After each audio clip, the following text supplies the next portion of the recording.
Backpay of a 17.4% raise to Social Security, including retirement, disability, SSDI, survivors, SSI, and VA beneficiaries in 2024. I have all the details and exactly what you need to know right here in the video, so let's get right into it. I know in this video, I do want to share with you the details of some new information circling around, suggesting a 17.4% back pay for about 70 million beneficiaries who do receive benefits administered by the Social Security Administration in 2024. Now, some people are very passionate about this and really pushing for this to happen, as this would directly impact all those millions of beneficiaries I mentioned at the beginning of the video and offer a lot more money on a monthly basis and boost benefits very significantly, which would be very welcomed by a lot of people, especially with everything going on here over the last few years. That money is very, very much needed right now, which is exactly why I want to bring this to your attention. Let's get into it and talk through all the details.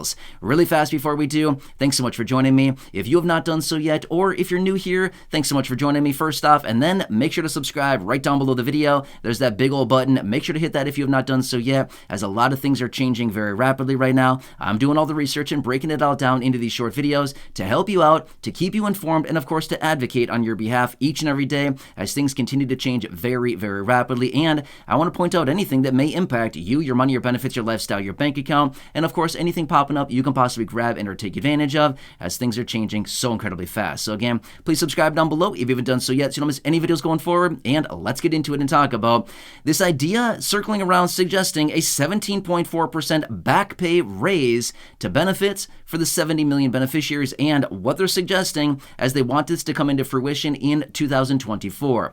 Now, I want to talk through the details about this. So first off, let me share with you the quick backstory on this. Now, I get it.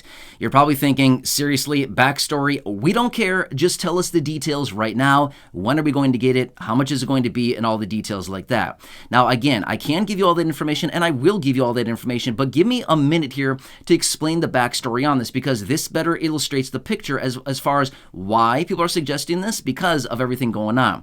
Now, first off, remember this much. Starting in about mid-2021, so well over 2 years ago, inflation started to move significantly higher. Well, for about a year's time right there, it went from basically normal inflation of about 2 to 2.5% in early 2021, all the way to 9.1% in June of 2022. Well, as a result of that, we all understand that in 2023, right here, right now, as I film this video in 2023, we got an 8.7% COLA, right?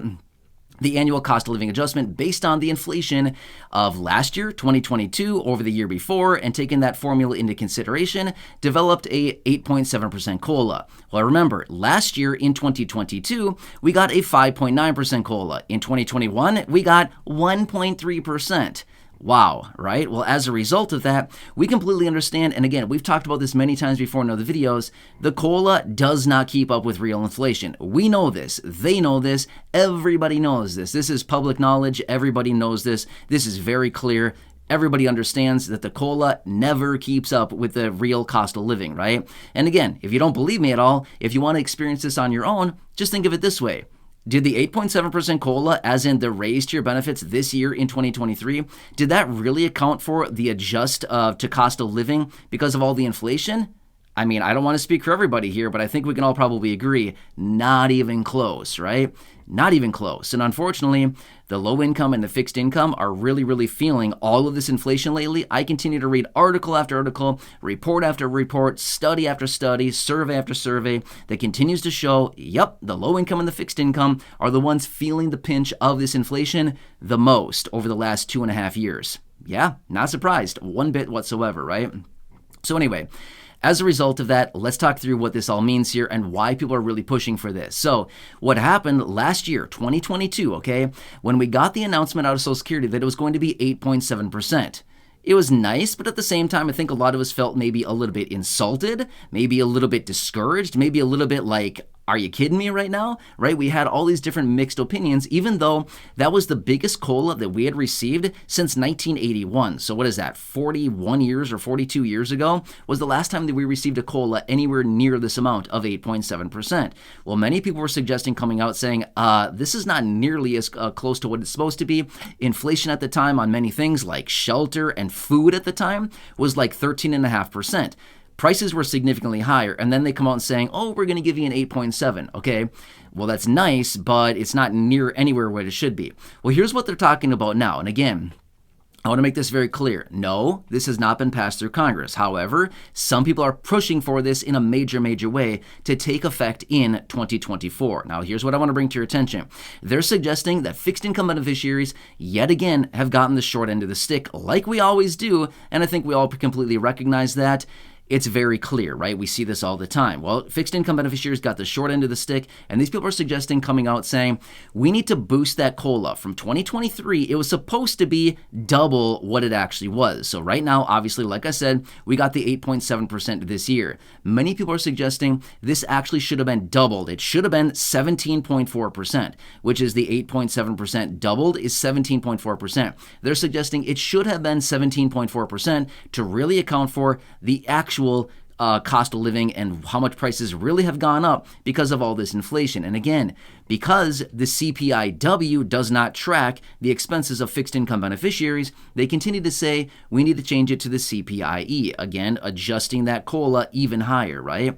So as a result of that, they're basically saying we need to make up for this and suggest an additional 8.7% on top of the 8.7% that we got this year in 2023. Does that kind of make sense? So in addition to the COLA that we are getting already from Social Security in 2023, well, I basically should say as a result of 2023 into 2024, even this new COLA that they're announcing now, they're suggesting even on top of that, we should include another 8.7% to top this off and basically back pay from the year of 2023 because of all the massive inflation in the second half of 2021, all of 2022, and basically most of 2023 as well. This inflation has been very relentless. It has been very high, and the 8.7% that we got this year was nowhere near what it really should have been.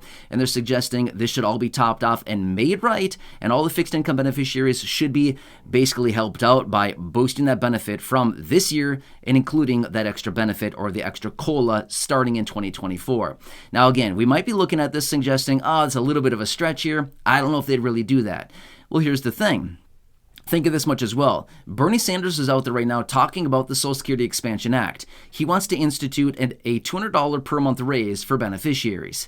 Well, if we implemented additional 8.7% COLA on top of the COLA that we're going to be getting already in 2024, it wouldn't be that much more, okay? Think of it this way. Let's just say that it turns out to be, I don't know, a 12% COLA, okay? Let's just say that it's roughly a 12% COLA, and that's what they implement for basically 2024 with the the back pay and kind of the retroactive pay plus the new COLA. Let's just call it a 12%, okay, just for easy mathematical purposes. That would not be all that much. Let's just say that somebody gets, I don't know, a $1,200 check per month on their monthly benefit. Now, again, it depends. Everybody's situation is very different, and the checks that everybody gets on a monthly basis is also very different, but it would not even be that much. It would not even be close to a $200 per month raise like what Bernie Sanders is trying to do with this Social Security Expansion Act. So at the end of the day, I guess, pick what you want here. A COLA would be super easy. It would not be that hard to do. They could easily get something like this done. It would not be hard. They already have all the information for the beneficiaries. They can just easily implement this if they just wanted to do a retroactive payment. And again, remember, COLAs are permanent. This is something that comes in, they permanently raise benefits, and then it continues to stay with you basically through the rest of your life as you continue to claim your Social Security benefit, right? So this is a permanent thing. But whereas the $200 per month raise from Bernie Sanders, this is something that first off is not passed in Congress, right? This is something that would take a lot more effort out of Congress, and it is something that may or may not ever get passed at all whatsoever, okay? So again, when it comes down to it, if they're looking for the low-hanging fruit and something that is easy to do, implementing a retroactive or back pay of 8.7% for the beneficiaries to make due on basically what they owed everybody because of all the massive inflation, they could easily do that. It would not be that big of a deal whatsoever. It would only raise benefits by what is that, $140, $150 a month or so for somebody getting about a $1,200 benefit. Again, that's pretty nice, but it's not a $200 raise. So at the end of the day, they could essentially save money if they're looking at it like that. So whatever the raise was for basically call it this year in 2023, whatever you got starting at the beginning of this year, basically it'd be, that plus more as a result if they actually did this. So again, my point is, it'd be easily something they could do here. They'd make it right for the beneficiaries who have, like I said, gotten the short end of the stick here over the last couple of years because of all this massive inflation, and they've done nothing. They've done literally nothing to help beneficiaries out, except for maybe give you some free internet. Okay, free internet's cool, but that's nowhere near what beneficiaries actually need. Okay, maybe giving a little bit of money for the LIHEAP program or other programs out there, but again, not much, right? It's not a whole lot. And then, of course, it doesn't go out to everybody. It's just for those people that, kind of make it through all the applications and finally make it to the end. So, long story short, this would not be that big of a deal. It would be easily achievable by them if they wanted to do something like this. And like I said, this is one of those hot button issues out there where some people are suggesting this needs to be done. Not a matter of, oh, well, we can maybe get to it someday. No, they're suggesting this must be done for the beneficiaries to make up for that. Oh, and by the way, as long as you're at it, change the way that the COLA is calculated from the CPIW to the CPIE. And again, that would adjust benefits a little bit as well. So anyway, I want to bring this to your attention. This is something that's being talked about. Of course, I will continue watching this very closely. If something like this were to happen, that'd be awesome. It would translate into about a 12% COLA in 2024. But as of right now, again, I want to make it very clear. No, it has not been passed yet, but this is something they're suggesting. And again, let's cross our fingers that they do this. This would certainly make it right for a lot of people. I think a lot of us would feel better about the situation a little bit. It would not be, the cure-all. It would not help 100%, but at the same time, it would help at least a bit, right? Anyway, I'm here for you in any way that I possibly can be. Please make sure to subscribe down below if you haven't done so yet. Share the video with your friends, family, social media, and go back and check out any of the other thousands of videos here on the channel. Until next time, enjoy your day, take care, have a good one, and I'll catch you again later in the